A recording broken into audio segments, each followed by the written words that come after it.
ఆదికాండము 1వ అధ్యాయము 28వ వచనము 2లో నుండి ఫలించి అభివృద్ధి పొంది విస్తరించి. దేవుని పరిశుద్ధ నామానికి మహిమ కలుగును గాక. ఈ మాటలు వింటున్న ప్రతి ఒక్కరి గురించి, జీవితం గురించి దేవుని యొక్క ఉద్దేశం, దేవుని యొక్క గొప్ప ప్రణాళిక ఏందో తెలుసా? ప్రియ అక్క, చెల్లి, తమ్ముడు, అన్న, నువ్వు ఫలించి అభివృద్ధి చెందాలి. నువ్వు ఫలించాలి. ఫలించటంతో పాటు అభివృద్ధి చెందాలండి. అభివృద్ధి చెందాలంటే ఎక్కువగా అని అర్థం అండి. గమనించండి, దేవుని యొక్క ఉద్దేశం అండి.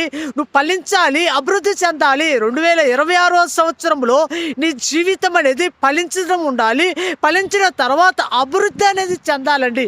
అభివృద్ధి చెందిన తర్వాత నువ్వు విస్తరించబడాలి. దేవుని యొక్క ఉద్దేశం, సృష్టి మొదటిలో దేవుడు మొదటి మానవురాలు తయారు చేసినప్పుడు దేవుని యొక్క ప్రణాళికలో ఉన్న ఆలోచన అదండి. ఆలోచన అభివృద్ధి చెందటము.